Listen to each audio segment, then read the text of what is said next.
Salut, c'est dans la poche. Bienvenue sur la Grand Place d'Ath où, comme vous le voyez, les préparatifs vont bon train pour la Ducasse de ce week-end.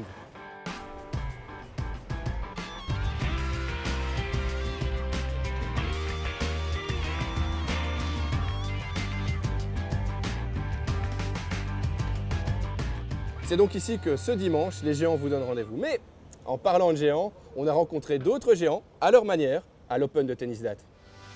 Si je vous dis balle, raquette, filet, vous me répondez tennis. Ajoutez-y les roues et vous obtenez le 18e Open d'Ath. Il y a des gens qui viennent d'Australie, d'Angleterre, de France, d'Espagne, d'Argentine. Ouais, ça vient d'un peu partout, de Belgique, normal, naturellement. Ce qui fait la renommée de l'Open d'Ath, c'est le plateau bien sûr, mais aussi l'ambiance.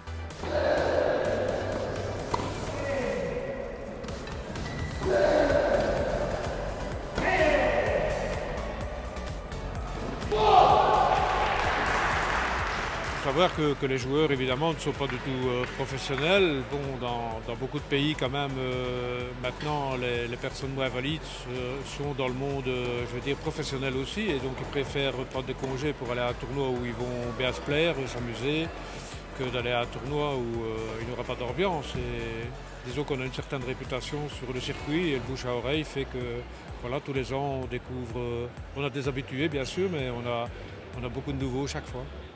Le Hainaut accueille 3 clubs d'handy tennis à Chapelle, Enghien et Caen. Pas besoin d'infrastructures spécifiques, les règles sont pratiquement identiques. Il n'y a qu'une seule différence, c'est qu'on a droit à 2 rebonds, sinon c'est exactement les mêmes règles. Et le plus difficile, je pense, c'est le déplacement.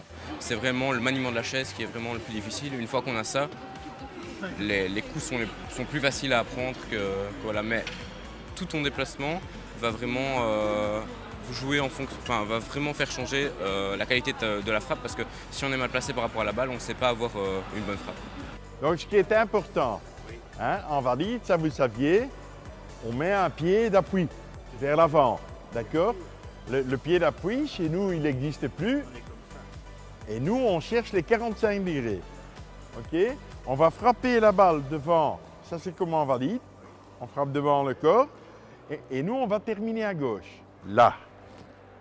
Donc, au moment où on frappe, on tire sur la main courante ici et on termine. On emploie la rotation pour mettre de la puissance. L'handy tennis compte une 50aine d'affiliés en Belgique et quel que soit leur niveau, à Ath, ils sont tous des géants.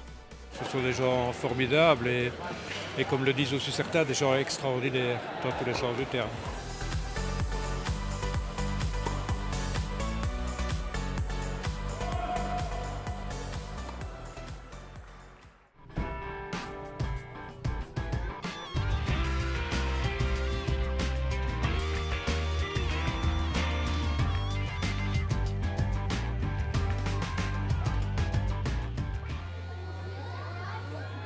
C'est l'effervescence à Ath, les géants se mettent sur leur 31 et ça attire beaucoup de monde, dont de nombreux enfants. Ils profitent des derniers jours de vacances, mais les vacances sont déjà terminées à Énuyères. Vous allez voir ce que je veux dire. C'est déjà la rentrée scolaire à Énuyères. Une rentrée pour du beurre, car en réalité, tout cela, c'est du cinéma. Mais comment cette équipe de tournage s'est-elle retrouvée là? Petit flashback. J'étais à la recherche en fait d'un décor très graphique et c'est vrai que j'ai été mise en contact avec Hugues et Benjamin Dubatch qui ont fait des repérages un peu partout dans le Hainaut. Donc ils nous ont présenté une vingtaine d'écoles qu'on a visitées avec eux. Ils nous ont accompagnés chaque fois, ils ont chaque fois pris les contacts en amont. Donc après pour nous c'était facile, on arrivait à l'école, on disait ça va ou ça va pas. Et à un moment donné, il y a cette école qui est arrivée sur ma boîte mail en photo. Et là, j'ai su que c'était ici que j'allais tourner parce que j'avais vraiment exactement ce que j'espérais et même mieux. Et puis eux, quand on a validé cette école-ci, nous ont facilité tous les contacts avec la direction de l'école, avec la commune, pour tout ce qui était autorisation de tournage et tout ça.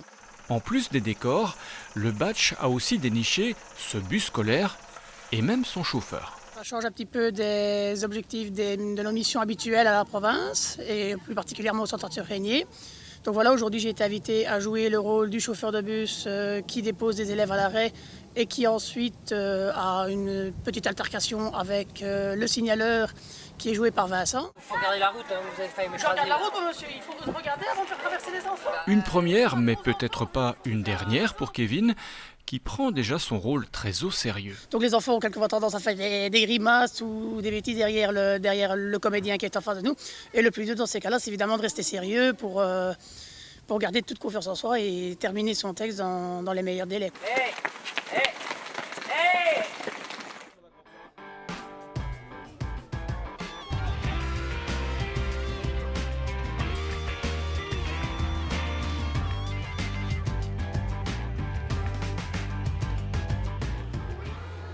Siat à David et Goliath, Bruxelles à Adam. Mais je parle du musée Adam. Et dans le musée Adam, il y a le BPS 22 de Charleroi, à Bruxelles.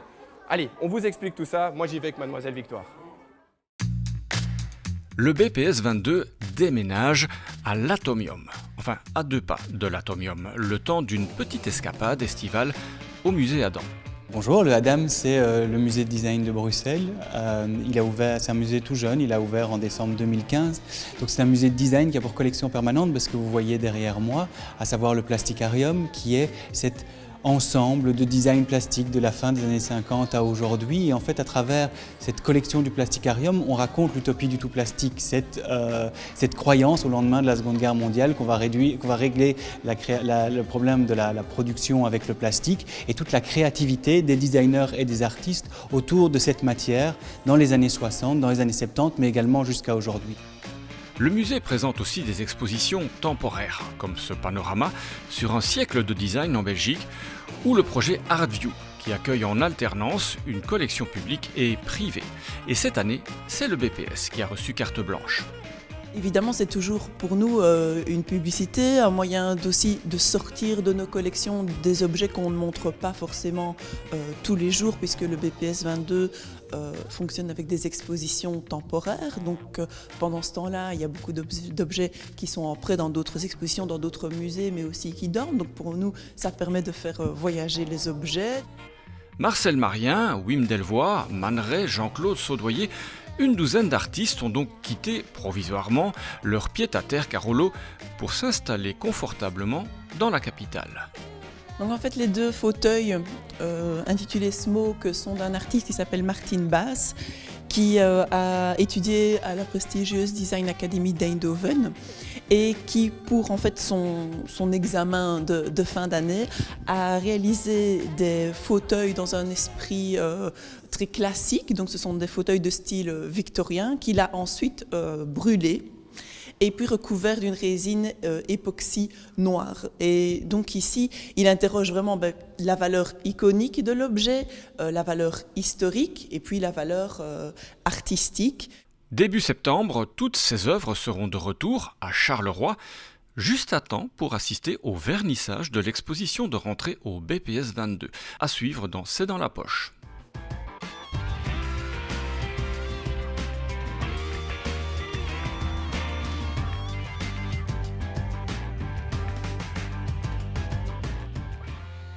On est ici dans le hangar où sont entreposés tous les chars qui vont se balader tout le week-end dans les rues d'Ath. Mais ceci dit, il y a plus léger, plus maniable, mais tout aussi vintage qu'un char, la Lambretta. Le dimanche, il y a ceux qui vont à la messe et ceux qui roulent en Lambretta. La Lambretta, c'est bien davantage qu'un scooter. Un style, une passion, voire même un culte. On parle beaucoup d'obsolescence programmée. Ici, on a des machines qui datent des années 50, 60, 70, et puis ça tombe en panne, on répare. Et c'est tout à fait l'opposé de ce qu'on fait maintenant. On achète un scooter, une moto, 2 ans après, on la fout à la poubelle. Ici, c'est des motos qui sont faites pour l'éternité, c'est ça qui est très gai, avec une âme. Quand 2 lambrettistes se rencontrent, ils parlent de femmes, mais aussi de mécanique. Il y en a qui ont des problèmes de ralenti et de moteur, et puis voilà, c'est reparti, c'est le charme des vieilles bécanes.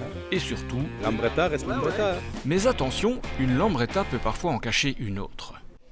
Plastic no thanks, ça veut dire que pas de mobilette moderne. C'est-à-dire que nous, on s'investit sur la machine. Pour les faire rouler, on passe du temps, c'est une passion, ça devient, voilà, c'est nos petits jouets.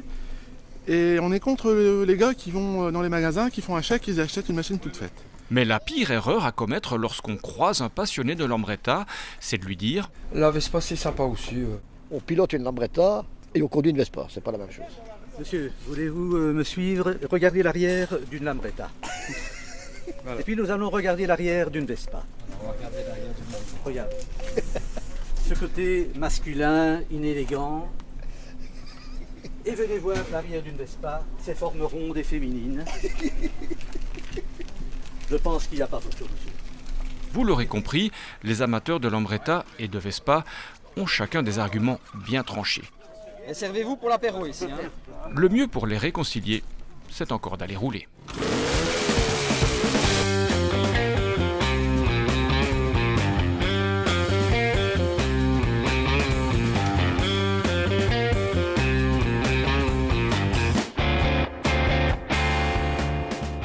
C'est dans la poche, c'est terminé. N'oubliez pas, la Ducasse date, c'est ce week-end. On se donne rendez-vous la semaine prochaine et d'ici là, bonne Ducasse à terre toute et santé.